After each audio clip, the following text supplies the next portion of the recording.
Vadodara Atladara bridge શું ખરેખર પોલીસના આંખે પાટા બાંધેલ છે? વધુ એક અકસ્માત અટલાદરા બ્રિજ પર વીએમસીના ડમ્પર ચાલક દ્વારા ઓવર સ્પીડને લઈને અકસ્માત સર્જવામાં આવ્યો, જેમાં આશરે 65 વર્ષના વયવૃદ્ધનું ઘટના સ્થળે મૃત્યુ નીપજ્યું. અકસ્માત એટલો ગંભીર હતો કે વ્યક્તિના શરીરના અડધો ભાગ ચગદાઈ ગયો હતો. જોતજોતામાં ચારે બાજુ ટ્રાફિક જામના દ્રશ્યો સર્જાયા.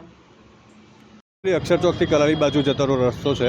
એકચ્યુઅલી હું મારા કોર્ટ માટે નીકળતો હતો અહીંયાથી, તો અહીંયા ટ્રક પડી હતી અને ગાડીનો જે ઘસરકો છે, એક્ટિવા ચાલક દાદા જે છે ત્યાં ટાયરની નીચે હતા. એટલે મેં ગાડી ટર્ન મારી, જોયું તો એમનો મોબાઈલ આખો તૂટી ગયેલો અને જે તે મતલબ ઘસરકો લાગ્યો છે તો આગળથી ટર્નિંગ પોઈન્ટ પરથી લઈ ગયા છે અને જ્યાં સુધી લાગે છે દાદાનું અકસ્માતમાં નિધન થયું છે.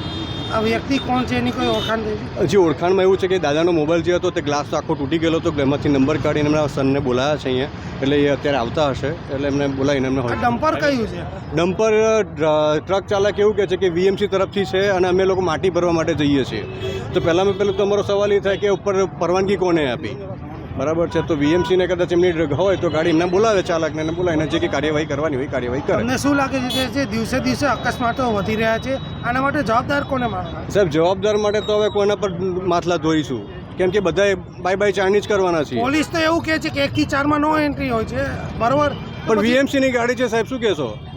કેમ? એટલે સરકારને નિયમોની છૂટ હવે તો સાહેબ સરકારને સવાલ કરી શકે તો ખબર પડે, બાકી સરકાર સાંભળજો તો જોવાનું એક્સિડન્ટો ના થાય. થોડાક સમય પહેલાં રક્ષિત 84 તમે જોયું લો રાઉન્ડ, બરાબર છે, ત્યાર પછી પણ ઘણા એક્સિડન્ટ થયા. થોડાક દિવસો પહેલાં એ વરસાદ બ્રિજ આગળ પણ એક દારૂ પીને ગાડી ચલાવી હતી.